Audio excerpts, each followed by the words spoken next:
یہی ہوگا نا، کبھی جی میں آیا پھل کھا لیا، کبھی جی میں آیا اس نے کوئی شکار مار لی۔ لیکن سوچئے کہ انسانوں نے باہمی مل جل کر رہنا ہے، اور ہر انسان صاحب اختیار۔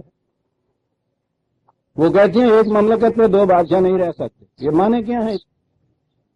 دو صاحب اختیار ایک مملکت میں نہیں رہ سکتے، بات ٹھیک ہے۔ خدا کہتا ہے اگر اس کائنات میں دو الہ ہوتے تو تم دیکھتے کس طرح سے یہ تہس نہس ہو کے رہ جاتی، بالکل ٹھیک۔ یہاں تو دو کی بات تھی اور یہاں کروڑوں اربوں، ہر ایک صاحب اختیار و ارادہ، ہر ایک کے وہی تقاضے جو دوسرے کے تقاضے۔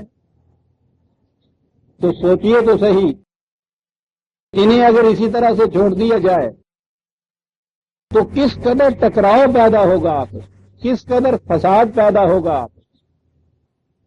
اس کی ضرورت ہے نا کہ یہ یہاں جو زندگی بسر کریں اپنی تمدنی زندگی، کوئی کنٹرول ان کے اوپر ہو۔ یہ جسے آپ فساد کہتے ہیں، لا قانونیت کہتے ہیں، وہ ہوتا کیا ہے؟ کنٹرول اٹھ جاتا ہے نا۔ دوسری طرح مشکل یہ ہے کہ کنٹرول عائد کیجئے تو اس کا وہ جو شرف انسانیت ہے، اختیار و ارادہ، وہ سلب نہیں تو محدود ہو جاتا۔ کنٹرول کا ہونا بڑا ضروری۔ پھر میں کہہ دوں ہونا ضروری، عائد کیا جائے تو اس کے راستے میں رکاوٹ، بندش، اسے کہتے ہیں نا میری آزادی سلب کر دی۔ سب سے بڑا مسئلہ یہ ہو گیا، اسے آزاد چھوڑتے ہیں تو وہ فساد برپا ہوتا ہے جو تصادم اور ٹکراؤ کا نتیجہ۔ پابندی عائد کرتے ہیں تو چیختا ہے میری آزادی سلب کر لی۔ کیا کیا جائے؟ آزاد چھوڑ دیا جائے، وہ آزاد جسے مادر پدر آزاد کہتے ہیں۔ ایک دن نہیں چل سکتا نظام، آپ پابندیاں عائد کرنی ہوں گی۔ عزیزان من، سارا مسئلہ انسان کا یہ ہے کہ اس پہ پابندیاں کون عائد کرے اور وہ کیسی ہونی چاہیے۔ ایک ہی مسئلہ ہے سارا کا، اور یہی مسئلہ ہے جسے اصطلاح میں حلال و حرام کہتے ہیں۔ حلال کے معنی آزادی کے، اللہ کے معنی ہوتا ہے وہ اس رسی کی گرہ کھول دینا جس سے جانور پہ باندھا ہوا ہو۔ اور فرمایا کہ یہ بنیادی مسئلہ ہے انسان کی زندگی۔ نزول قرآن کا ذکر کرنے کے بعد کہ کتنی بڑی مسائل یہ دی ہے اور کتنی اہمیت ہے، کہتا ہوں آپ غور کیجئے اس لفظ کو، اس قرآن کے۔ اس کے فوری بعد پہلی آیت وہ لایا ہے جس کے لیے ضرورت پڑی ہے وحی کی۔ اس نے کہا ہے کہ کسی انسان کو اس کا حق حاصل نہیں ہے دوسرے انسان کی آزادی کے اوپر پابندی عائد کرے۔ تم تو دونوں برابر کے صاحب اختیار و ارادہ، تمہیں کیا حق حاصل ہے میرے ہی جیسا اختیار و ارادہ رکھنے والے کو میرے اختیار و ارادے کے اوپر پابندی عائد کرے؟ کیا حق ہے تمہیں؟ کوئی شخص پسند نہیں کرتا اس چیز کو کہ اس کے ارادے پہ اسی جیسا دوسرا انسان کوئی پابندی عائد۔ پابندی عائد ہوتی ہے تو اس کی پوری کوشش ہوتی ہے کہ اسے توڑ دے۔ پہلی چیز تو اس کے پندارے نفس کی شکست اس میں ہوتی۔ تو ہندا کون ہے روکنے والا؟ آپ نے دیکھا کہ یہ کیا بات ہے، ہندا کون ہے؟ یہ بڑی چیز ہے۔ الفاظ کی تہ میں بڑی چیزیں ہوتی ہیں عزیزان من۔ اس کے معنی یہ ہیں کہ میرے ہی جیسا تو تو انسان، تجھے کیا حق حاصل ہے کہ میری آزادی پہ پابندی عائد کرے؟ اور ابھی میں نے کہا کہ پابندی عائد نہ کی جائے تو اس کا نتیجہ فساد کے سوا کچھ نہیں ہوتا۔ میں نے عرض کیا عزیزان من، انسان کی پرابلم ساری یہ ہے کہ اسے بغیر پابندیوں کے چھوڑا نہیں جا سکتا۔ سوال یہ ہے کہ پابندی عائد کون کرے؟ کوئی انسان کسی دوسرے انسان پہ پابندی عائد کرنے کا اختیار نہیں رکھتا، حق نہیں رکھتا، جائز نہیں ہوتا۔ ما کان لبشر ان یؤتیہ اللہ الکتاب والحکم والنبوۃ ثم یقول للناس کونوا عبادا لی من دون۔ کسی انسان کو اس کا حق حاصل نہیں ہے، خواہ اس سے قانون سازی کے اختیار مل جائیں، ایگزیکٹو کے اختیارات مل جائیں، وہ نبی بھی کیوں نہ ہو کہ کسی دوسرے انسان کے اختیار کے اوپر خود پابندی عائد کر۔ اللہ اکبر، اللہ اکبر۔ دیکھتے ہیں مقام انسانیت کیا ہے۔ دیکھتے ہیں کہ یہاں ہر فرد کے اس بنیادی شرف کو کس طرح تحفظ دیا گیا ہے، خواہ اسے نبوت بھی کیوں نہ مل جائے۔ صاحب اور گوشہ کون سا ہوتا ہے؟ یا واضح قوانین ہوں گے جسے آپ کانسٹیٹیوشنل گورنمنٹ کہتے ہیں، یا وہ مانر کی ڈکٹیٹرشپ ٹوٹلیٹیرین چیز ہوگی جسے آپ حکومت کہتے ہیں، اور تیسری بات پھر آپ کی عالم مذہب کی رہ جائے گی نا، اور اس کی انتہا یہ ہے جسے نبی کہتے ہیں، نبوت بھی مل جاتے اس سے یہ حق حاصل نہیں۔ کونوا عبادا لی کہا کہ میں جو پابندی عائد کرتا ہوں تم اس پابندی کو قبول کرو، اس کے مطابق کسی کو حق حاصل نہیں۔ تو اگلی بات پھر یہ ہو گئی کہ پابندیوں کے بغیر اسے چھوڑا جائے بغیر تو ٹکراؤ ہوتا۔ کونوا عبادا لی من دون اللہ، یہ حق صرف خدا کو حاصل، انسان کسی کو نہیں، اس سے یہ حق۔ اس حق کا وہ کس طرح سے بتاتا ہے کہ پھر کیسے معلوم ہو؟ وہ تو ذات وہ ہے کہ جو خیال و قیاس و گمان و وہم میں بھی نہیں آ سکتی۔ کیسے وہ یہ پابندیاں عائد کرتا ہے؟ معلوم کیسے ہو کہ پابندی عائد کی؟ ولیکن کونوا ربانیین بما کنتم تعلمون الکتاب بما کنتم تدرسون، اس کتاب کے ذریعے سے یہ پابندیاں ہم نے کی ہیں جو ہم نے نازل کی ہے اور جن کو تم پڑھتے پڑھاتے ہو۔ دیکھا کہ نزول قرآن کے بعد پہلی آیت حلال و حرام کی کیوں آ گئی؟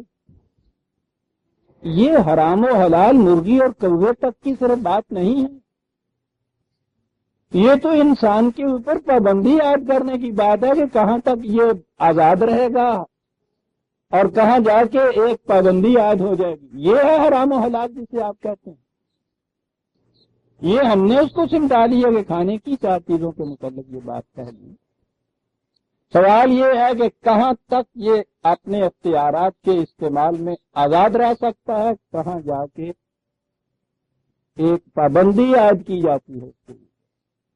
یہ پابندی ہے جسے حد کہا جاتا ہے، لائن ڈرا کی جاتی ہے، اور اسی لیے قرآن نے اسے حدود اللہ کہا ہے۔ یہ صرف خدا کو حق حاصل ہے، وہ پابندیاں عائد کر سکتے۔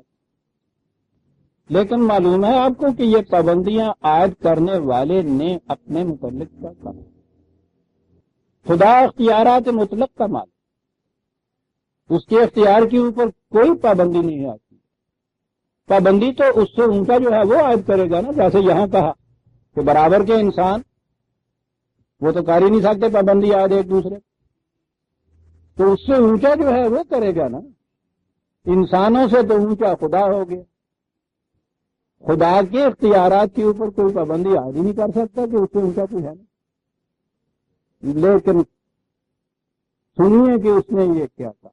اس نے کہا ٹھیک ہے ہمارے اختیارات مطلق ہیں، لیکن ہم نے اپنے اوپر آپ پابندیاں عائد کر لی۔ کتب علی نفسہ الرحمہ، ہم نے واجب کر رکھا ہے اپنے اوپر۔ جب بھی وہ کہے کہ یہ میں نے واجب کر رکھا ہے، اس سے بڑی پابندی کیا ہوتی؟ اور ایسے کر رکھا ہے کہ لا یخلف المیعاد، پابندی ہم نے یہ عائد کر رکھی ہے کہ اگر ہم وعدہ کرتے ہیں تو اس کے خلاف کبھی نہیں کرتے۔ لن تجد لسنت اللہ تبدیلا، پابندی یہ عائد کر رکھی ہے کہ ایک روش جو ہم نے اعلان کر دیا ہے کبھی اس میں ہم تبدیلی نہیں کرتے۔ کتنی بڑی پابندی!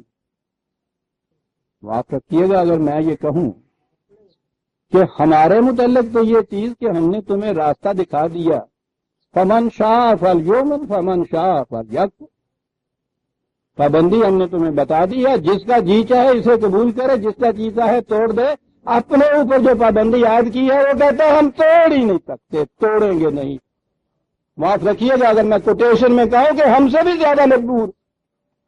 شان خدا بندی یہی ہے عزیزان مان، اتنی لا انتہا قوتوں و اختیارات کا مالک اپنے اوپر آپ پابندی عائد کرے اور اس کے بعد پھر کوئی اختیار اپنے لیے نہ رکھے کہ جب جی چاہے توڑ دے۔ اسے ہی جچتا تھا خدا ہونا۔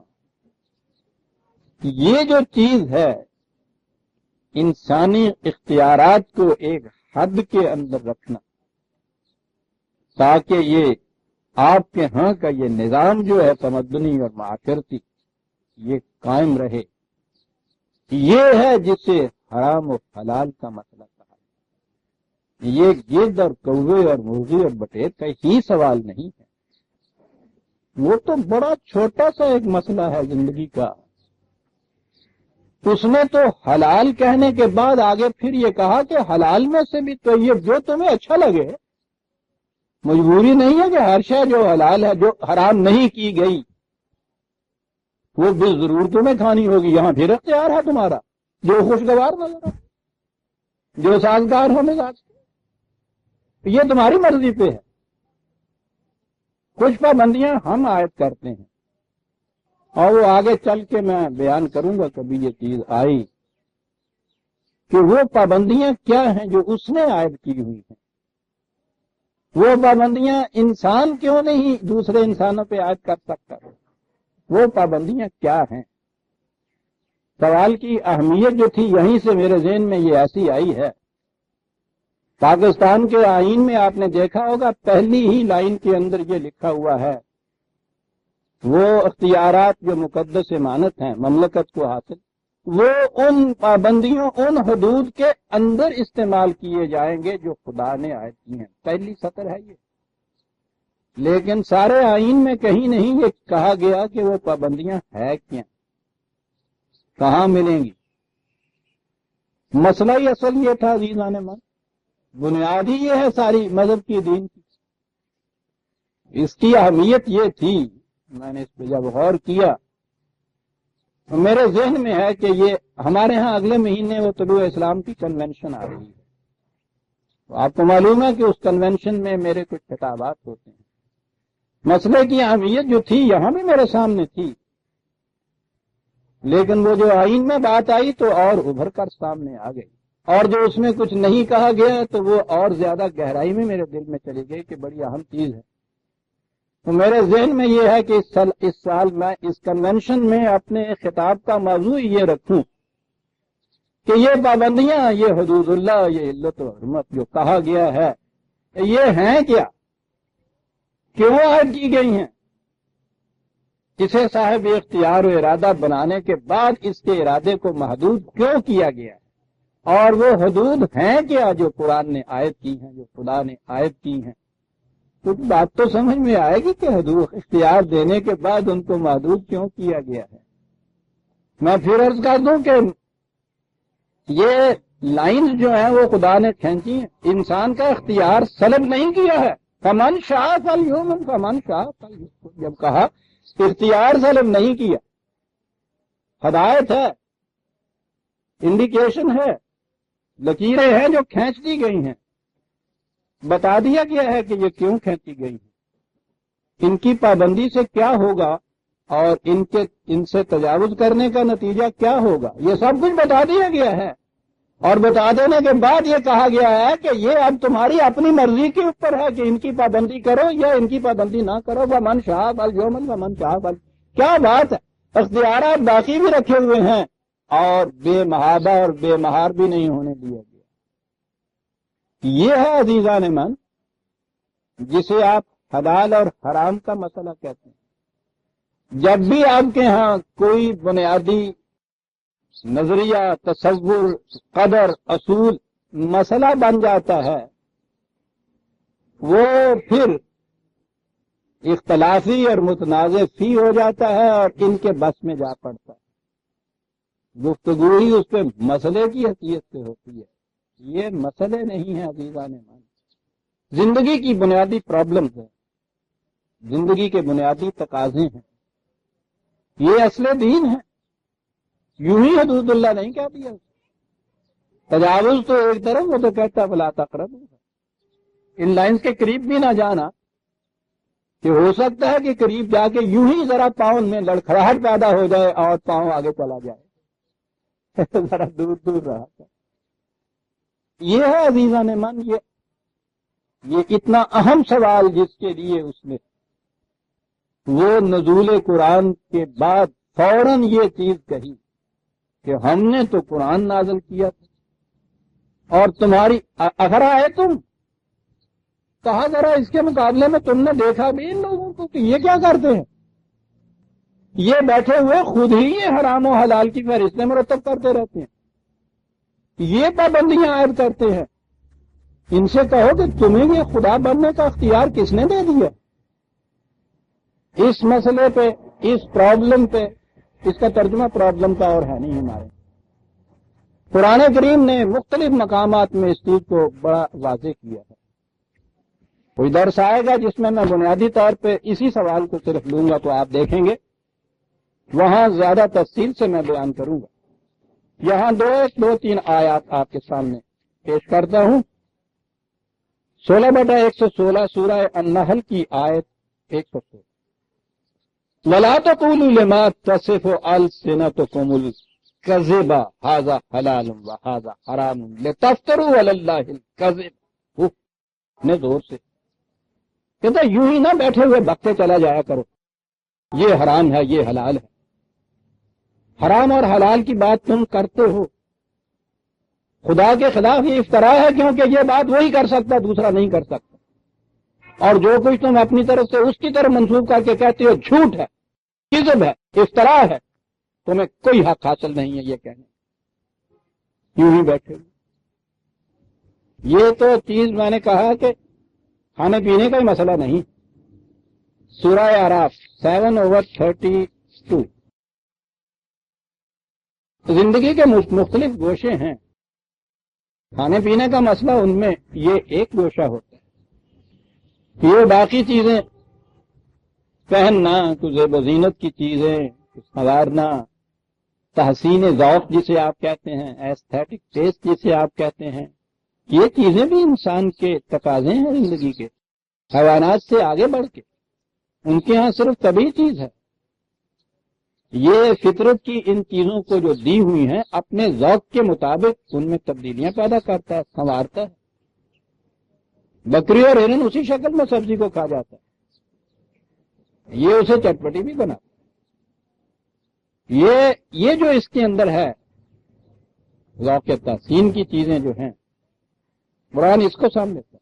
دیکھیے کن الفاظ میں کہتا ہے، 7/32 7/32 قل، یہ رسول ذرا پوچھو ان سے، من حرم زینت اللہ التی اخرج لعبادہ والطیبات من الرزق، ان سے پوچھو کہ کون ہے وہ جو ان چیزوں کو جسے خدا نے اپنے بندوں کے لیے زینت کی چیزیں اور رزق کی چیزیں جنہیں اس نے حلال و طیب قرار دیا، کون ہے کہ جو انہیں حرام قرار دے؟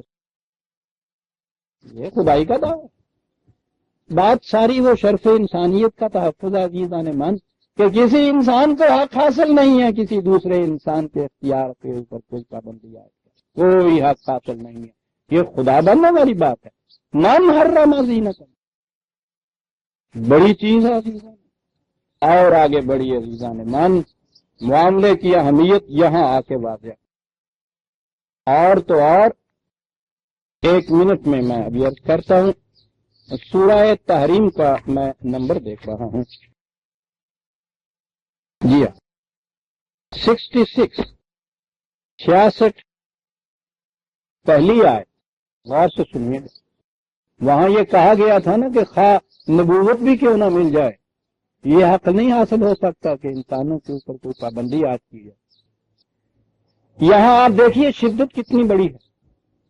کہا گیا ہے کہ یا ایھا النبی، اے نبی، لینا تو حرم ما احل اللہ لک، دوسرے پہ پابندی نہیں، کہا کہ تو نے اپنے اوپر کیوں وہ چیز حرام کر دی کہ جو ہم نے حلال کی ہوئی میرے۔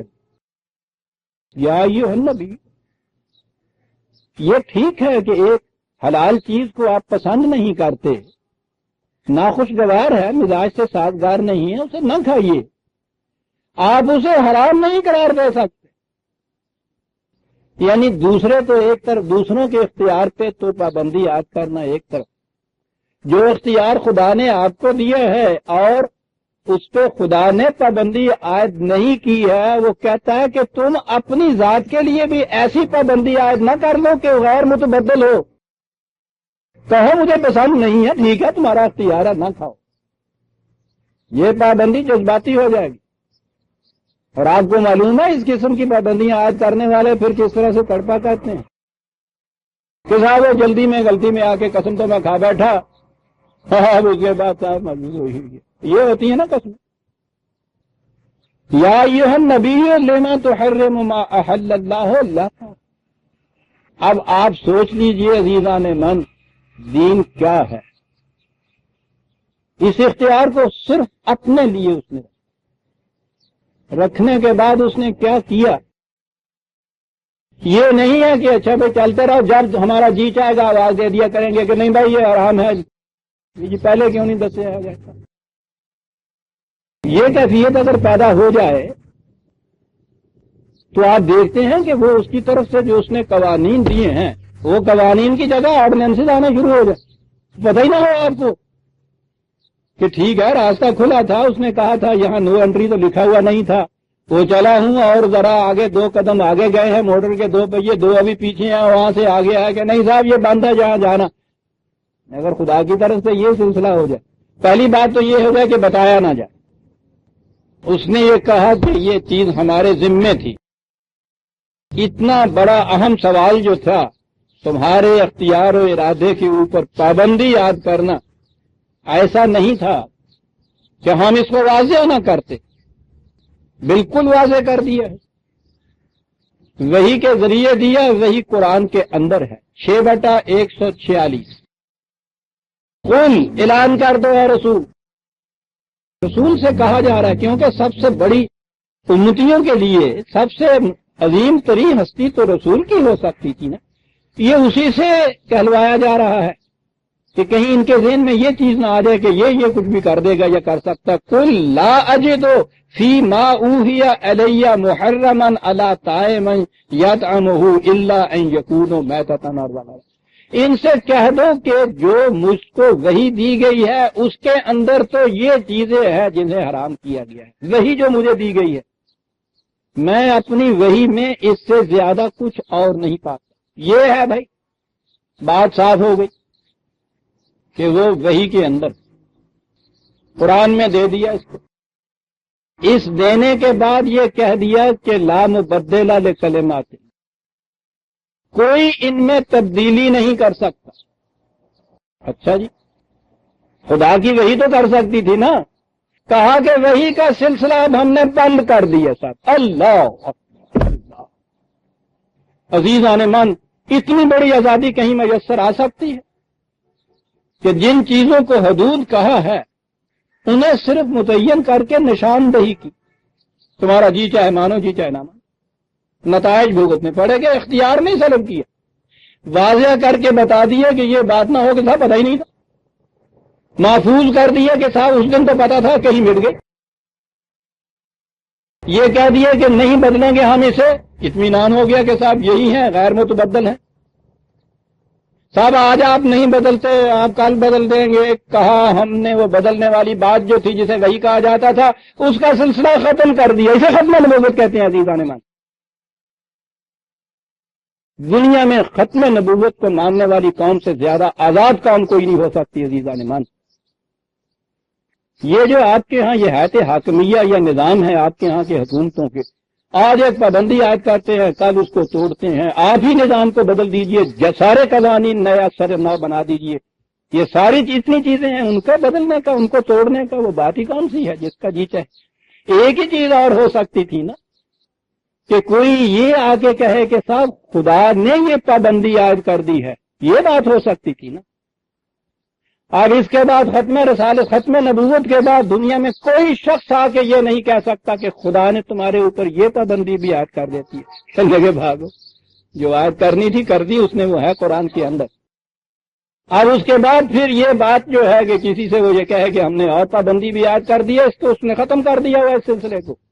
مجھے معلوم ہے کہ کیا پابندیاں ہیں اور کیا آزادیاں ہیں میری، اور وہ غیر متبدل ہیں، محفوظ ہیں. اور اس کے بعد اب کوئی انسان ایسا نہیں آ سکتا جو یہ کہے کہ خدا نے یہ کہا ہے کہ یہ چیز تم پہ حرام ہے، پابندی یہ ہے. اب کوئی آ ہی نہیں سکتا. اللہ عزیزان من، انسانی آزادی کی اس سے بڑی ضمانت دنیا میں کوئی اور ہو سکتی؟ یہ جسے آپ نظام حکومت کہتے ہیں، یہ ضروری چیز ہے تمدن کا نظم و نسق رکھنے کے لیے. انہیں تو یہ کہہ دیا کہ یاد رکھو انل حکم الا للہ، اختیارات پہ پابندیاں کرنے کی اجازت تمہیں نہیں ہے، یہ صرف خدا کے لیے. ہم نے وہ پابندیاں بتا دی ہیں، تمہارا کام صرف ان پابندیوں کو انفورس کرنا ہے، انہیں نافذ کرنا ہے. یہ جسے آپ اسلامی حکومت کہتے ہیں وہ یہ چیز ہے، جسے کہا ہے کہ یہ حکم جو تھا، حکومت جو ہے ہمارے لیے، یہ حکم اور حکومت کیا ہوتا ہے؟ پابندیوں کے اندر رکھنے کو. یہ جو آپ نے بکریوں اور بھیڑوں کو سڑک پہ چلتے ہوئے دیکھا ہوگا نا، وہ ادھر نکل جاتی ہے کہ وہ ادھر نکل جاتی ہے، وہ اس کا چرواہا محافظ گڈریا کرتا کہ ادھر کو نکلنے والی کو بھی یہ لے آتا، ادھر جانے والی کو بھی یہ جو ہوتا ہے نا، ان حدود کو ادھر ادھر پھان کے جانے والیوں کو اس کے اندر رکھنا، اسے عربی زبان میں حکومت کہتے ہیں. انسانی اختیارات کو حدود اللہ کی پابندیوں کے اندر رکھنا، اور یہ حدود متعین کرنے کا حق کسی انسان کو حاصل نہیں ہے. خدا کو حاصل تھا، وہ جو حاصل تھا اس نے اپنے اوپر اتنی پابندی عائد کر دی کہ جو کر دی ہیں پابندیاں عائد وہ غیر متبدل ہیں، ہم نہیں بدلیں گے، اور اس کے اوپر اس فہرست میں آپ اضافہ بھی نہیں کریں گے. ختم نبوت کتنی بڑی پابندی ہے جو اس نے اپنے اوپر لگائی ہے عزیزاں نے، کتنی بڑی آزادی ہے جو اس کے مقابلے میں ہمیں دی ہے اس نے. میں جو بے اختیار کسی وقت کہا کرتا ہوں کہ ہو جا رب نوں تے جبھی بالا نوں دی چاہتا ہے. اس قرآن کے متعلق وہ یہ کہتا ہے تم اسے سمجھے ہی نہیں ہو، یہ ذکر تم، وہ اس میں تو تمہارے ہی شرف کی بات ہے جو ہم نے کہی ہوئی ہے، تمہارے شرف کی بات. انتہائی شرف انسانیت ہے عزیزان من کہ اس کے اختیار کو اس طرح سے محفوظ رکھا، اسے کوئی دھڑکا ہی نہ ہو کہ میرا اختیار کوئی سلب کر دے، کوئی پابندی اور عائد کر دے. خود خدا کے متعلق بھی یہ بات نہ ہو کہ پتہ نہیں کوئی اور پابندیاں کب وہ عائد کر دے اور وہ کیسی عائد کر دے، اس کے متعلق بھی یہ بات نہیں عزیزان من. یہ ہے جو قرآن نے آ کے کیا، ان ساری پابندیوں کو جو اس نے عائد کرنی تھی اس کے اندر نہایت واضح انداز میں بیان کر دیا. اس میں کسی قسم کا ابہام نہیں ہے، کوئی ایہام نہیں ہے، واضح ہے، غیر متبدل کا اعلان کر دیا. اس کے بعد اعلان کر دیا کہ قیامت تک اور اس میں نہ تبدیلی نہ اضافہ، ہم بھی نہیں کریں گے اب. اور اس کے بعد اسے کہہ دیا کہ جی چاہے مانو جی چاہے نہ مانو. یہ اتنی بڑی عظیم چیز ہے عزیزان من جو انسانی آزادی کو دی گئی. اور جیسا میں نے عرض کیا تھا کہ سارا مسئلہ پرابلم انسان کا یہ ہے، اختیارات کے اوپر پابندیاں عائد کی جائیں تو کہتے ہیں آزادی سلب ہو گئی، آزاد کیا جائے تو روز سرپٹول ہوتی ہے. اس کی پرابلم ہی یہ تھی، انسان کی عائد کردہ پابندی کو مجبوراً تو انسان مرتا کیا نہ کرتا برداشت کر لیتا ہے، بطیب خاطر میں نہیں کرتا. یہ وہ پابندیاں ہیں جن کو بتا دیا گیا اور اس کے بعد کہہ دیا گیا کہ بطیب خاطر ان کو اگر قبول کرنا چاہتے ہو قبول کرو، نہیں قبول کرنا چاہتے تو اس کے نتائج میں سیدھی سی بات. آگ میں انگلی ڈالو گے تو جلا دے. ہمارا کام یہ بتا دینا تھا کہ یہ حد ہے تمہاری حفاظت کی، یہ ٹھیک ہے. چوہیا اور چیونٹی بھی نہیں اس حد کو توڑتی. لے جائیے جبرن اس کو آگ کے قریب، دیکھیے وہ کیا کرتی ہے. انسانی بچہ بلا محاذہ ہاتھ ڈال دیتا ہے اس میں. ہمیں اختیار دیا گیا جی چاہے ہاتھ ڈال دو، جی چاہے اس کو رکھو. ہاتھ ڈال دو گے وہ جل جاؤ، محفوظ رہنا چاہتے ہو نہ کرو، بس یہی ہے جی وہ حد. ہمیں اختیار دیا گیا. یہ ہے عزیزان من جو قرآن لے کے آیا. یہ ہے جو اس نے کہا کہ اس لیے اس قرآن کو یہ نازل کیا گیا تمہاری آزادی کو برقرار رکھنے کے لیے، شرف انسانیت کے تحفظ اور ضمانت کے لیے. ضمن یہ بات آ گئی حرامن و حلال کی. اس لیے میں نے عرض کیا کہ اس وقت تو صرف یہیں تک اکتفا کرتا ہوں. سوال کی اہمیت میرے سامنے ہے، میرے ذہن میں ہے کہ اس دفعہ میں کنونشن میں ذرا اس سوال کو وضاحت سے سامنے لاؤں کہ یہ بات کیا ہے. ساری یہ ہے وہ ساری چیز. فجعلتم منہ حراما و حلالا. بیٹھ گئے. انسانوں کی آزادیوں پر پابندیاں عائد کرنے والے. قل اللہ اذن لکم، کہا فرمائیے تو صحیح خدا نے تمہیں اس کی اجازت دی تھی کہ یہ کر سکتے ہو تم. دکھا دو صحیح ہماری طرف سے وہ اجازت نامہ جو تمہیں حاصل ہوا ہے. اجازت نامہ وہ تو نبی سے یہ کہتا ہے کہ تم نے یہ حرام کیوں قرار دے دیا اپنے اوپر. تابدینا چاہیے سر، کس کو یہ اجازت مل سکتی؟ قل اللہ اذن لکم ام علی اللہ تفترون، اور یہ کرنے کے بعد خدا بننا چاہتے ہو تم، اس کے خلاف افتراء کرتے ہو. یہ بات جیسا کہ میں نے ابھی عرض کیا عزیزان مان، یہ سوال صرف ان کچھ جانور کھانے پینے کی چیزوں تک کی بات نہیں ہے، یہ بڑا وسیع سوال ہے. انسانی آزادی پر پابندی عائد کرنے کا سوال ہے. یہ زندگی کے کسی شعبے میں کیوں نہ ہو، کوئی انسان بھی خواہ وہ فقہ کی روح سے یہ حرام حلال اشیاء میں یہ کچھ کرے یا ایوان حکومت میں بیٹھ کے قوانین وضع کرنا شروع کر دے. وہ قوانین کیا ہے؟ قانون ہوتا یہ ہے کہ اگلے کی اختیار آزادی کے اوپر پابندی کہاں تک عائد کی.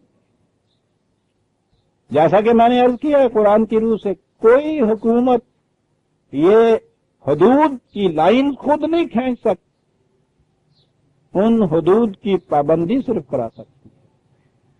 ہم علی اللہ تفترون وما ظن الذین یفترون علی اللہ الکذب یوم القیامہ. اللہ اکبر. کہا کہ یہ جو بیٹھ کے دوسرے انسانوں کے ان اختیارات پہ حد بندیاں کرنے کا اختیار اپنے ہاتھ میں لے لیتے ہیں، یہ ہمارے قانون مقاصد عمل کے متعلق سمجھے کیا بیٹھے ہیں؟ کیا خیال ہے ان کا اس کے متعلق؟ بڑا انداز ہے. یہ جتنے انسان اپنے ہاتھ میں اختیار لے لیتے ہیں دوسروں کی آزادیاں سلب کرنے کا، بنیاد یہ ہے نا کہ ہمیں کوئی پوچھنے والا نہیں. یہ جسے آپ عزیزان من سورینٹی کہتے ہیں نا، اقتدار مطلق جسے کہتے ہیں، اس کے معنی ہوتا ہے اکاؤنٹیبلٹی ٹو نن. کسی کے سامنے جواب دہ نہیں ہو، کوئی آخری اتھارٹی جو کسی کے سامنے جواب دہ نہ ہو، اس سے اوپر کوئی اور اتھارٹی نہ ہو، وہ اس میں آخری اتھارٹی ہو. قرآن کریم نے اس بات کو واضح کر دی. اس نے کہا ہے کہ یاد رکھو صرف خدا وہ ہے کہ جس سے کوئی پوچھ نہیں سکتا، اس کے علاوہ کوئی اور نہیں ہے کہ جس سے پوچھا نہ جائے. ٹھیک ہے، تم اپنے ہاں کانسٹیٹیوشن میں اپنے ہاں قانون میں یہ بات رکھ لو کہ فائنل اتھارٹی آئینی روح سے فلاں ہوگی، پارلیمان ہوگی، وزیر اعظم ہوگا، صدر ہوگا اور ڈکٹیٹر ہوگا، ملوکیت میں بادشاہ ہوگا. اپنے طور پہ تم یہ چیز کہہ سکتے ہو، قرآن کے روح سے یہ چیز نہیں ہو سکتی. وہ کہا کہ جہاں تم جا کے یہ کہو کہ اس کے اوپر کوئی اور نہیں ہے جس کے سامنے یہ جواب دہ ہو، مسئول عنہ ہو، یا جس کے سامنے یہ جو اسے کوئی پوچھ نہ سکے عام الفاظ میں، کہا یہ غلط تم کہتے ہو. تم میں سے بڑی اتھارٹی بھی جو ہے وہ اس سے ایک بڑی اتھارٹی ہے کہ جسے خدا کہا جاتا ہے، اس کے سامنے وہ جواب دہ ہے، وہ کسی کے سامنے جواب دہ نہیں ہے. یہ ہے وہ چیز جسے آپ کہیں گے کہ اختیار مطلق خدا کو حاصل ہے، کسی انسان کو حاصل نہیں. یہ ہے وہ معنی اس چیز کے جسے کہتے ہیں خدا کے سامنے جواب دہی، مواخذہ، محاسبہ، قیامت، آخرت، قانون مقاصد عمل. وہ سارا جتنا جو کچھ ہے اس کا ملخص یہ ہے کہ یہ بات غلط ہے کہ انسان کے اوپر کوئی اتھارٹی نہیں جس کے سامنے یہ جواب دے. یہ غلط ہے، یہ بھی جواب دہ ہے. اب میں یہ تو آتی رہے گی باتیں، کسی اور وقت بتاؤں گا کہ اس کی جواب دہی کس طرح سے اس کی جواب دہی یہ آتی ہے. قرآن کی یہ اصطلاحات ہیں ان میں سے ایک اصطلاح یہ یوم القیامہ بھی جسے اس نے کہا.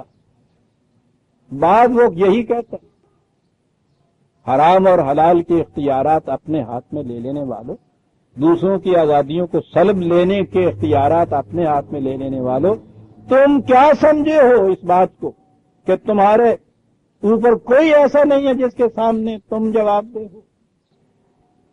تم یہ کہتے ہو کہ اختیار مطلق حاصل ہے، جسے جیتا ہے آپ کہہ دیجیے. عزیزان من، آپ نے ملوکیت کو مسترد کیا، آپ نے ڈکٹیٹرشپ کو ملعون قرار دے دیا، آپ نے ٹوٹیلیرزم جو تھی اس کے متعلق کہہ دیا کہ وہ مطرود ہے. سارے نظاموں کو یہ کچھ کہنے کے بعد آپ نے کہہ دیا نظام جمہوریت جو ہے یہ ہے وہ نظام. کیا فرق اس میں پڑا ہے تھا؟ وہ بنیاد تو وہاں موجود ہے. وہاں ایک شخص تھا کہ جس کا فیصلہ کیا ہوا ایسا تھا کہ اس سے کوئی پوچھنے والا نہیں تھا. آپ یہاں ایک اشخاص کا گروپ ایسا بنا دیتے ہیں کہ آپ کہتے ہیں ان کے فیصلوں کے اوپر کوئی پوچھنے والا نہیں. اسی کو تو سیکولر نظام کہتے ہیں کہ جن کے اوپر کوئی پوچھنے والا نہ ہو.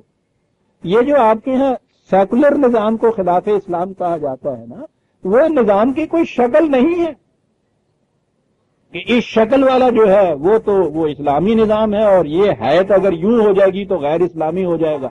وہ اصل و بنیاد یہ ہے کہ اگر یہ تصور یہ ہے کہ جو میرا فیصلہ ہے میرے اوپر کوئی ہے جس کے سامنے میں جواب دے ہوں، مجھ سے پوچھنے والا کوئی ہے، یہ ہے اسلامی نظام. آپ کا جی چاہتا ہے تو اس میں یہ آخری اتھارٹی ایک فرد کو قرار دے دیجئے، بشرطے کہ وہ اس پہ ایمان رکھے کہ مجھ سے پوچھنے والا ہے.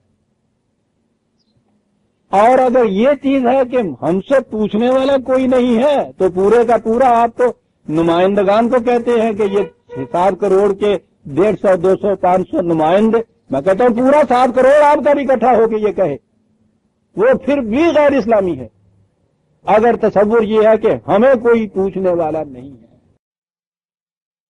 یہ ہے عزیزان من بنیادی فرق اسلامی اور غیر اسلامی نظام میں.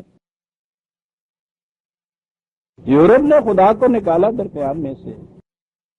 کیا بات تھی خدا کو درمیان میں رکھنا اور نکالنا؟ کیا مانے؟ انہوں نے کہا یہ کہ ہم اپنا آخری اختیارات رکھتے ہیں، کلی اختیار ہمارے اوپر کوئی اور نہیں ہے کہ جو اختیار رکھے. اسے کہتے ہیں مادہ پرستی جسے آپ کہتے ہیں، میٹیریلسٹک لائف جسے آپ کہتے ہیں. وہ مادہ پرستی کیا؟ ہمیں کوئی پوچھنے والا نہیں. آپ کو یاد ہے میں نے ایک دن ایک بات کہی تھی، دوہراؤں اس کو، بڑی اہم چیز ہے وہ. ہمیں کوئی پوچھنے والا نہیں، ہمیں کوئی ٹوکنے والا نہیں. یہ بت پرستی کیوں اختیار کرتا ہے انسان؟ بت کے سامنے جاتا ہے، اپنے ذہن میں جس طرح سے آتا ہے پھول چڑھائیے، ڈنڈوت بجا لائیے، کچھ نذرانہ پیش کیجئے، کچھ اس کے بعد ہون پڑھیے، کچھ کیجئے، چانے بجائیے، کچھ کیجئے. وہ سامنے سے دونوں ڈوکتا ہی نہیں. اور انسان ایسا محبوب چاہتا ہے اگر رکھنا بھی پڑے کہ جو اسے ٹوکے نہیں. اختیار جو اس کے حاصل ہے اس کے اوپر اتھارٹی نہ بن بیٹھا رہا بدو بن. بڑا مزہ لیتا ہے. یہ ہے جس لیے یہ بت پرستی میں بہت خوش ہوتا ہے. خدا پرست بھی بت پرست ہو جاتا ہے جب وہ خدا کو تو بٹھا رکھے عرش، اور جہاں اس نے یہ اپنی حدود عائد کی ہوئی ہیں اس کو محض تلاوت کرے ثواب کی خاطر، نہ یہ ٹوکے نہ وہ ٹوکے. عزیزان میں نے اس سے بڑی بت پرستی کیا ہے؟ یہ چاہتا یہ ہے کہ مجھے ٹوکے کوئی. یہاں سے بات شروع ہو جاتی ہے گھر، اب ابھی تجھے ہر ویلے ٹوک دے رہا. دیکھا اندر سے کیسے آواز آتی، ٹوک دے رہتے. یہ ایسے ہی خداؤں سے خوش ہوتا ہے میرے ٹوک کرنا ہے، جس کے سامنے یہ جواب دینا. یہ جو قرآن کریم کا میں کہتا ہوں ویسے تو 100% حصہ ہی، لیکن اگر آپ الفاظ و حروف میں بھی کہیے تو 75 سے کم نہیں جو قانون مقاصد عمل کے متعلق جو کچھ ہے. یہ ایک اصطلاح ہے. یہ صرف اتنی سی بات ہے کہ تم سے پوچھنے والا ایک ہے، تم سے پوچھا جائے. وہ جو سورہ انبیاء کے اندر اس نے کہا ہے کہ یہ بدعنوانیاں کرنے والے یہ دوسروں کی محنت سے اپنے ایوانوں کی سرخیاں بنانے والے جب ان کے اوپر اس نظام کے مضر اثرات کے بعد تباہی آتی ہے محسوس شکل میں، تو پھر یہ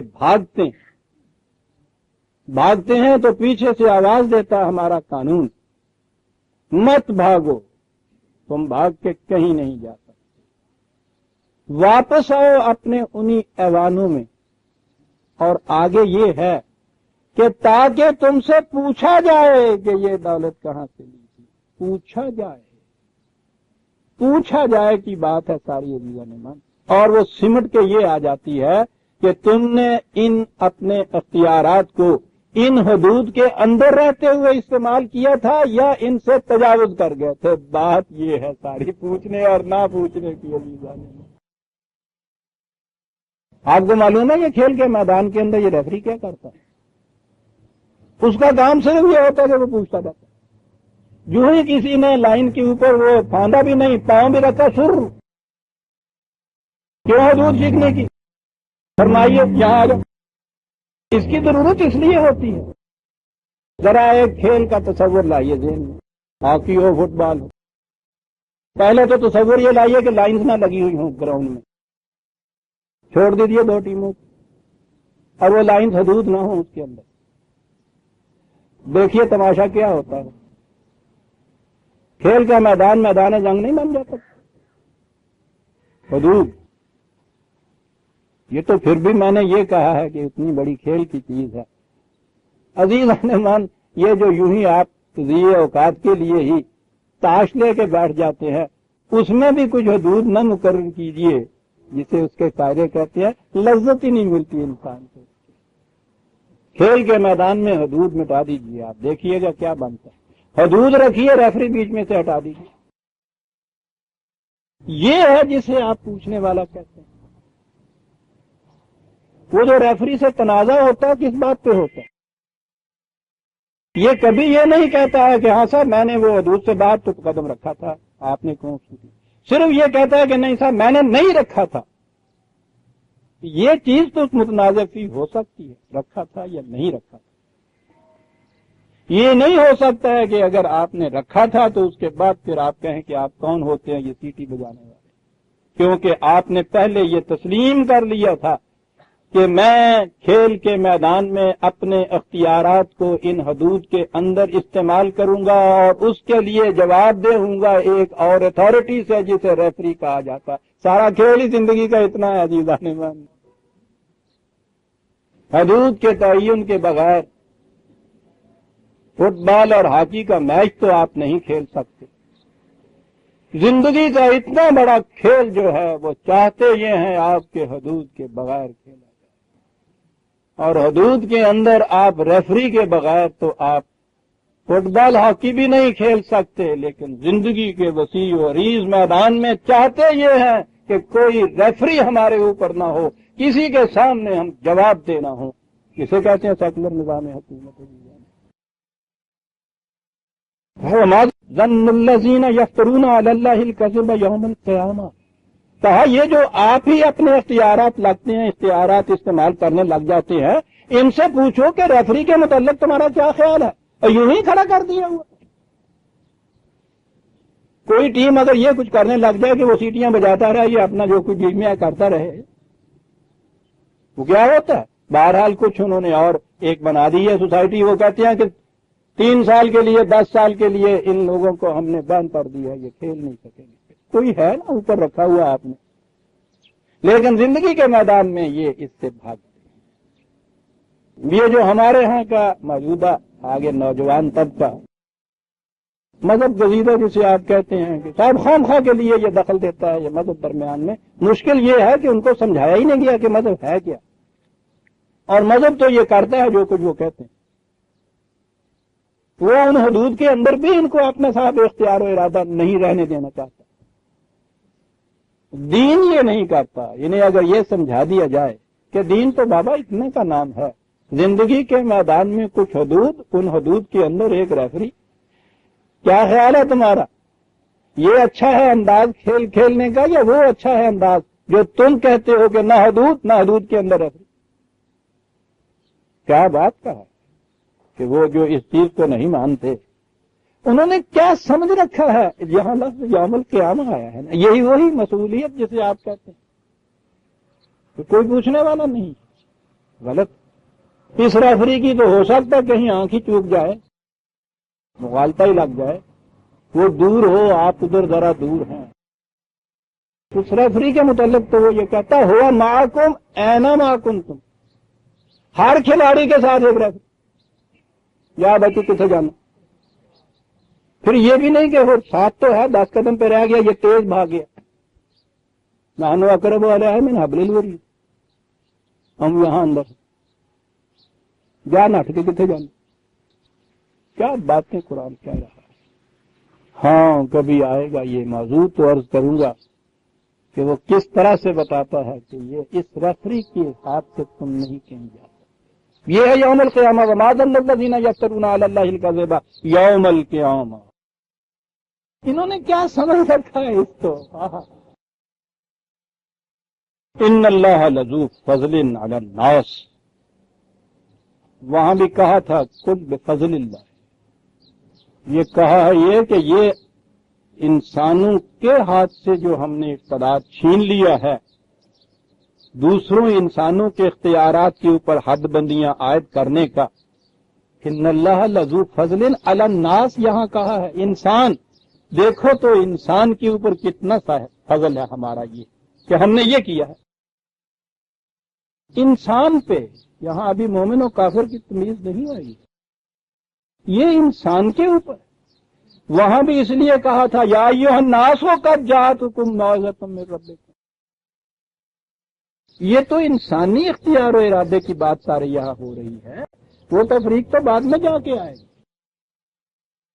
عزیزان ایمان قرآن کی روح سے, خدا کی عائد کردہ حدود کی روح سے, مومن و کافر نہیں. کوئی انسان دنیا کا وہ کچھ بھی کیوں نہ ہو, اگر آپ اس کی تحقیر و تذلیل کرتے ہیں تو وہ خدا کے دیے ہوئے شرط کے منافی ہو جاتی ہے.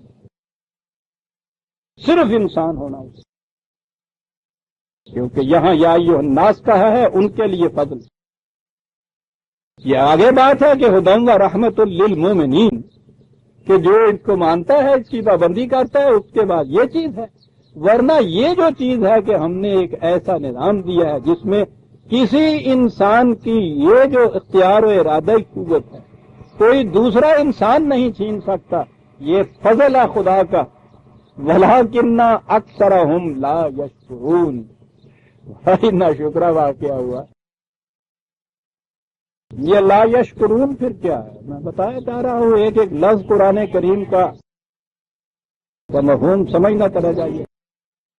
یہ اختیار و ارادہ جو ہے, یہ حدود جو ہیں ان کے اندر اس کے استعمال کرنے سے ہوتا کیا؟ وہ کہتا ہے کہ ان سے انسان کی کوششیں بھرپور نتائج نکالتی ہیں. یہ حدود کی پابندی سے جو کھیل کھیلا جاتا ہے اس کے بعد یہ پتہ چلتا ہے نا کہ صاحب اس نے اتنے 2 گول کیے, یہ جیت گیا, اس کو تمغہ ملنا چاہیے. یہ نہ ہو تو یہ معلوم ہی نہ ہو.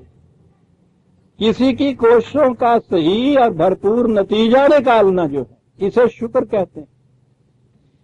کہتا مصیبت یہ ہے کہ الناس کے لیے ہم نے یہ سارا کچھ انتظام کیا ہوا ہے, وہی اسے تسلیم نہیں کرتے تو ہمارا تو کچھ نہیں بگڑتا. انہی کی کوششیں بے نتیجہ رہ جاتی ہیں. ایسا میچ کھیل کے آ جاتے ہیں جس میں پتہ ہی نہیں چلتا کہ کس نے کتنے گول کیے, اس لیے کہ انہوں نے گول کی لکیر ہی نہیں قائم کی ہوئی تھی.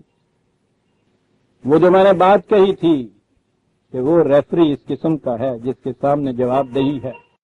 وما تکون فی شأن وما تتلو منہ من قرآن ولا تعملون من عمل الا کنا علیکم شہودا تستفیضون فیہ. صاحب تم تو کھیل میں اتنے غرق ہوئے جذب ہوئے ہوتے ہو, تمہیں ہوش ہی اس بات کا نہیں ہوتا اسٹک کہاں چلی گئی, قدم کہاں پڑ رہا ہے. بالکل لگا ہم ہوتے ہیں ایور ویجیلنٹ تمہارے اوپر, ایک ایک کھلاڑی کے اوپر نگاہ ہماری ہوتی ہے. اور کہا کہ یہ کھلاڑیوں کی بات نہیں ہے, ٹیم کے کپتان خود پہلے رسول اللہ صلی اللہ علیہ وسلم سے کہا، جب تم ان کے سامنے قرآن پیش کر رہے ہوتے ہو اس وقت بھی ہم دیکھ رہے ہوتے ہیں، جب یہ اس کے مطابق آگے جا کے عمل کر رہے ہوتے ہیں ہم اس وقت بھی دیکھ رہے ہوتے ہیں، اس وقت بھی استفیضون کی ہے۔ جب تم اس دنیاوی کاروبار کے اندر غرق ہوئے ہوتے ہو تمہیں کچھ اس وقت ہوش نہیں ہوتا، ہم اس وقت بھی دیکھ رہے ہوتے ہیں کہ قدم تمہارا کہاں پڑ رہا ہے۔ تم اس میں جذب ہوئے ہوتے ہو، ہم نہیں اس میں جذب ہوئے ہوتے۔ اگر ریفری بھی کھیل میں اتنا جذب ہو جائے کہیں تو پھر وہ سیٹی مارنا بھول جائے، کہنے لگے ہم ایسے نہیں ہیں۔ وما يعزب عن ربك من مثقال ذرة في الارض ولا في السماء ولا اصغر من ذلك ولا اكبر الا في كتاب مبين۔ تمہاری دنیا عمل کے اندر ایک ریت کے ذرے کے برابر کوئی چیز ہو، اس سے بھی چھوٹی یا اس سے بھی بڑی کہیں ہو، تمہارا عمل جو ہے وہ سارے کا سارا جو اسکور بک رکھی ہوئی ہوتی ہے اس میں لکھا جاتا ہے۔ کتاب اور کتاب مبین یہ نہیں ہے کہ تمہارے امتحان کے پرچے دیکھے اور پھر وہ جو اس میں ریزلٹ نمبر ہے وہ گم کر کے رکھ دیا، وہ نہیں دکھائیں گے ہم سب۔ ارے بھائی میرا نتیجہ مجھے دکھاؤ، کتنے کہنے لگے سو تو پیسے لے۔ تو پیپر دیکھنے کے نتیجہ دیکھنے کے آپ پتا پیسے مانگتے ہیں؟ اس نے کہا کتاب مبین چھاپ دیتے ہیں، بالکل واضح ہوتی ہے۔ یہ واضح کیسے ہوتی ہے؟ سورہ اسرائیل میں ہے نا، کہا یہ کہ یہ ہے، ہوتا ہی یہ نہیں ہے کہ ممتحن کے پاس ہوتی ہے اسکور بک، لکھنے والے کے پاس ہوتی ہے، ہر شخص میں کے گلے میں لٹکا ہوا ہوتا ہے اس کا اعمال نامہ۔ ہوتا صرف یہ ہے کہ پہلے وہ لپٹا ہوا ہوتا ہے اور جب اناؤنسمنٹ کرنی ہوتی ہے تو جن کا ہو منشورہ اسے کھول دیا جاتا ہے، اور کھولنے کے بعد کہا جاتا ہے اقرا کتابک، اپنا اعمال نامہ آپ پڑھ۔ پڑھنے والا بھی دوسرا نہیں ہوتا۔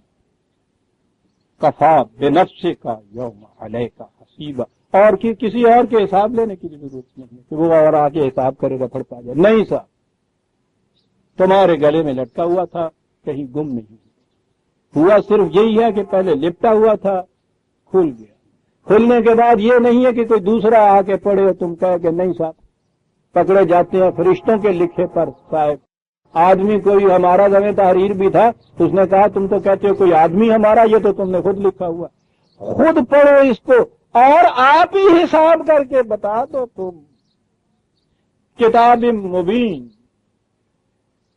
یہ ہے عزیزان من، کتاب مبین یہ ہے حلال و حرام۔ اتنا کوئی سننے کے بعد تو آدمی واقعی کانپ اٹھتا ہے، ڈر جاتا ہے۔ صاحب کسی کے متعلق یہاں پتہ چل جائے کہ ہسٹری شیٹ کھل گیا ہے اس کا، وہ کامتا پھرتا ہے، اور اگر وہ ہسٹری شیٹ اس قسم کا ہو، خود ہی اس میں اندراج کرے، خود ہی اس کو پڑھے، خود ہی حساب کر کے سزا اپنی تجویز کرے، ڈرنے کی بات تو ہے۔ اور ڈر پیدا ہو گیا اگر اس قسم کا تو وہ تو پھر بھی شرف انسانیت کے خلاف ہے عزیزان من، ڈر جانا۔ کہتا نا ڈرنے کی بات نہیں ہے، الا ان اولیاء اللہ لا خوف علیہم ولا هم یحزنون، جو ان حدود کی نگہداشت کرتا ہے اسے کچھ ڈرنے کی ضرورت نہیں ہے، اسے حزن کی بھی ضرورت نہیں ہے۔ او بالکل نہیں ہو بابا، کوئی ڈر نہیں ہو، کوئی حزن، خوف بھی نہیں، حزن بھی نہیں۔ خوف تو وہ ہے کہ وہاں جا کے سامنے نظر آؤ ٹکٹ کی باندھی ہوئی ہو، نظر آ رہا ہو ایک کو پڑ رہی ہے مجھے۔ حزن یہ ہے گھر میں بیٹھے ہوئے ہر وقت ڈر ہو کہ کہیں پکڑا ہی نہ جاؤں صاحب، کہیں کوئی مجھے مخبر ہی نہ کر دے، کہیں کو جا کے غلط بات ہی نہ کہہ دے، یعنی ہوا بھی کچھ نہیں ہے، اندر ہی اندر ڈوبے چلا جا رہا۔ یہ جو ہے نا اندر ہی اندر ڈوبے چلے جانا، یہ ہے حزن۔ اور بڑی اس کی بعض ایسے حالات معاشرے میں پیدا ہو جاتے ہیں کہ جس میں اس کی کیفیت بڑی شدید ہو جاتی ہے، یوں ہی جگر کا ہی شعر صحیح کہ وہ خود تسکین خاطر کر رہے ہیں مگر دل ہے کہ ڈوبا جا رہا، پھر اس کی تسکین خاطر سے بھی اس کو اطمینان نہیں ہوتا، اس لیے کہ اس پہ اعتماد نہیں ہوتا۔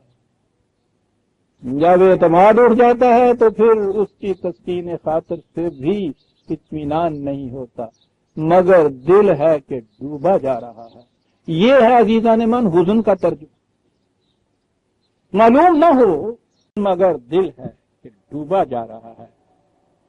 حفیظ صاحب میرے سامنے بیٹھے ہیں، یہ کہہ دیں گے کہ وہ تم کون ہوتے ہو؟ ہم ہمارے مملکت میں دخل دینے والے۔ تو میں کہوں گا کہ نہیں صاحب تواڈے سٹے جڑے نے وہ اسی ہونجے ہوئے ہیں، یعنی خوشے تواڈے ہی ہے سب جناب، جسے خوشا چینی کہتے ہیں۔ سٹے چن والیاں ہوندیاں نا پیچھے پیچھے واڈیاں دے لگیاں ہوئی سٹے چن والیاں۔ ہاں حزن کی کیفیت صاحب بیٹھے رو رہے ہیں۔ ہے کوئی بات آج ہونے کو؟ اچھا جی کیسے پتا چلا؟ جی بہت چاہتا ہے رونے کو۔ عزیزان من یہ جو بلا سبب جی چاہتا ہے رونے کو، یہ حزن ہوتا ہے، اور یہ انتہا شدت ہوتی ہے، اس کے اندر سنگینی بڑی ہوتی ہے مایوسی کی۔ جی بہت چاہتا ہے۔ خوشی اسے کہتے ہیں عزیزان من کہ آپ کو معلوم نہ ہو کہ میں کیوں خوش ہوں، اور حزن یہ ہوتا ہے کہ ہے کوئی بات آج ہونے، جی بہت چاہتا ہے رونے کو۔ اور عزیزان من جب یہ معاملہ افراد سے گزر کر معاشرے تک آ جائے کہ جی بہت چاہتا ہے رونے کو، مایوسی کی انتہا۔ اس مقام پر آ کے قرآن آپ دیکھیے کہاں یہ آیا ہے، آیت لایا ہے وہ سارا اعمال نامہ سامنے۔ کہاں پڑتا ہے آدمی اس چیز سے؟ اس وقت اگر اس کی گرفت میں ابھی نہیں بھی آیا تو یہ جو چیز ہے کہ ہے کوئی بات آج ہونے کو، اس ہونے کو بات جو ہو رہی ہے اس میں دل ڈوب رہا ہوتا ہے۔ وہ کہتا ہے اسی وقت اس نے یہ کہہ دیا اللہ سنتے ہیں کہاں کہا ہے، او مرتے نہ جاؤ ڈوبتے نہ جاؤ بابا، کچھ نہیں ہوا کچھ نہیں ہوا۔ ان اولیاء اللہ لا خوف علیہم ولا هم یحزنون۔ کتاب ہے عزیزان من، یہ خدا ہی کی ہو سکتی تھی۔ لاکھ تصور میں جو آپ کے ذہن آ رہا ہے نا اولیاء اللہ سے، نکال دیجیے اس کو۔ قرآن کو معلوم تھا کہ تمہارے ذہنوں نے کیا تصورات پیدا کر لینے ہیں، اس زمانے میں نہیں جب یہ قرآن نازل ہوا تھا۔ اس زمانے میں تو غیر از قرآن تصور ہی ذہن میں نہیں آتا تھا، وہ جانتے تھے کہ یہ کیا کہا ہے اس نے، اولیاء کس کو کہتے ہیں۔ یہ جو بعد میں آنے کے بعد آپ نے مستعار لیے تصورات دوسروں کے ہاں سے، تو پھر اولیاء اللہ بھی آپ کے ہاں الگ ایک گروہ بن گیا، وہ الگ گروہ ہو گیا۔ مگر یہ چیز جو ہے معاف رکھیے گا صحیح ہے، یہ تو صرف ان کے حصے میں آئی، اور وہ جو کہیں کہیں دو چار آپ کو نظر آتے ہیں تاریخ میں بھی، یہ وہ جن کے مقبرے آپ نے ان کے بنا دیجیے۔ یاد رکھیے سب سے بڑا اولیاء وہ ہوتا ہے جس کا سب سے بڑا مقبرہ ہوتا ہے، جن قبروں کا نام و نشان بھی نہیں ہے ان کے متعلق آپ کو کچھ پتہ نہیں ہوا نیچے کیا ہے۔ بہرحال میں نے کہا نا سب سے بڑا اولیاء وہ ہوتا ہے، آپ کہیں گے کہ جاہل ہو، یہ تو جمع کا صیغہ ہے ولی کا۔ آپ کو پتا ہے کہ ہمارے ہاں یہ لفظ جو ہے نظام الدین اولیاء کہتے ہو نا سارے، وہ دلی کے جو ہیں بہت بڑے ولی نظام الدین اولیاء سب کہتے ہیں، بڑے بڑے مصنف اپنی کتابوں میں یہی لکھتے ہیں۔ بہرحال یہ تصور کے ساتھ وہ ایک الگ گروہ ہوتا ہے، تو یہ ان کے ہی متعلق ہے۔ قرآن کو پتا تھا کہ بعد میں یہ دور آنے والا ہے، انہوں نے یہ گروہ بنا لینا ہے۔ عزیزان من یہاں سے پتا چلتا ہے کہ یہ کسی علیم و خبیر کی کتاب ہے۔ الا ان اولیاء اللہ لا خوف علیہم ولا هم یحزنون۔ تمہاری نگاہیں ادھر ادھر جا رہی ہیں، بالکل اللہ دینا یعنی وہ لوگ آمنوا وکانوا یتقون، بس سیدھی سی بات ہے۔ ایمان لائے اور ان حدود کے مطابق انہوں نے اپنی اندر اس کی زندگی بسر کی، وہ ہیں جنہیں اولیاء اللہ کہا جاتا ہے۔ الگ گروہ کوئی نہیں، وہی کہہ دیا صاحب، وہی الذین یعنی وہ لوگ آمنوا وکانوا یتقون۔ آمنو تو تمام مومن آ گئے اس میں، صداقتوں پر یقین رکھنے والے۔ آگے اگلی چیز ضروری، ان حدود کو صحیح ماننے والے ہی نہیں، تقویٰ کے معنی یہ ہوتے ہیں کہ ان سے اپنا دامن بچا کے سنبھال کے چلنا. وہ بہترین تربیت یافتہ دستے رسالت میں حضرت عمر رضی اللہ تعالیٰ عنہ سے پوچھا تھا نا, ایک بدو نے آ کے حضور یہ تقویٰ کیا چیز ہے؟ کہنے لگے کبھی کسی ایسے راستے بھی چلے ہو جہاں ادھر ادھر خاردار جھاڑیاں ہوں؟ کہنے لگے جی ہاں چلا ہوں. کہنے لگے پھر کیسے چلتے ہو؟ تو عربوں کا تو آپ جانتے ہیں نا کہ وہ سارا برقے وانگو کھل رہا ہوں. وہ پرانا برقع جی, نواں نہیں. اور نواں تو ہوں جو کوکا کولا کی بوتل ہوتی ہے وہ پھیلا ہوا, ان کا تو لباس ہی یہ ہوتا. کہنے لگے پھر کیسے چلتے ہو؟ کہنے لگا جی میں دیکھتا ہوں نا ادھر کانٹا ہوتا ہے تو یوں ادھر کر لیتا ہوں, کپڑے کو ادھر کانٹا ہوتا ہے یوں ادھر کر لیتا ہوں, یوں کرتا ہوا بچتا بچاتا. کہنے لگے اسی کو تو تقویٰ کہتے ہیں. کیا بات تھی ان لوگوں کی, کیسے سمجھے تھے یہ ہے حدود اللہ. لا تقربوا اس نے کہا تھا نا کہ اس جھاڑی کے ذرا سے قریب بھی نہ جانا, دور یہ نہ کہ اس کے اندر دامن نہ بازار بیٹھنا, پاس بھی نہ جانا. پتہ نہیں کون سا کانٹا ایسا ہو جو بظاہر نظر نہ آئے وہی لپٹ جائے, قریب بھی نہ جانا. اسے تقویٰ کہتے ہیں. اولیاء لا خوف علیہم ولا ہم یحزنون, یعنی الذین آمنوا, سب سے پہلے تو یہ کہ وہ ان حدود کی صداقت پر ایمان رکھیں کہ یہ ٹھیک ہے صاحب میں مانتا ہوں میں نہیں. وکانوا یتقون, اور پھر ان سے اس طرح سے بچ کے ان کے اندر چلیں جیسے خاردار جھاڑیوں میں تم دامن بچا کے چلتے ہو. انہیں اولیاء اللہ کہا جائے گا. لا خوف علیہم ولا ہم یحزنون, انہیں کوئی خوف و حزن نہیں ہے, خوف اور حزن نہیں ہے. یہ تو عزیزان من پھر صرف بچ کے نکل جانے والی بات ہوئی, کمائی تو اس میں کچھ نہیں ہے. یہ تو ایسے ہی ہے نا کہ صبح آپ بالکل محفوظ و معمون بیٹھے ہوئے تھے, کوئی خوف حزن نہیں تھا. درمیان میں کہیں سے کوئی آواز آئی, دھڑکا لگا, آپ کو ذرا خوف پیدا ہوا, کسی نے آ کے کہہ دیا کہ ڈرنے کی کوئی بات نہیں ہے, وہ فوجی مشق کر رہے تھے اپنی, اس کا وہ گولا چلا تھا, اچھا وہ یہ ہو گیا. اس کے بعد پھر خوف اور حزن دور ہو گیا, جیسا آپ پہلے تھے ویسے ہی ہو گئے نا. کیا یہی ہے مقصد؟ اس نے کہا غلط. یہ سنیے, پہلے یہ چیز ہے, اتنی سی بات نہیں ہے.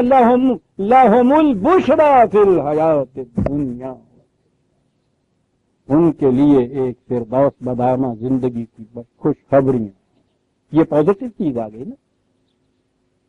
اور یہ پھر 10 بج گئے, وقت ہو گیا, اسے پھر ہم آگے لیں گے کہ یہ بشرا کیا چیز ہے, یہ بشارتیں کیا چیز ہیں. ان کے حصے میں آتی ہیں جو ان حدود کی نگہداشت کر کے چلتے ہیں. عزیزان من, ربنا تقبل منا انک انت السمیع العلیم. ہم سورہ یونس کی آیت 63 تک آ گئے, 64 سے ہم آئندہ لیں گے.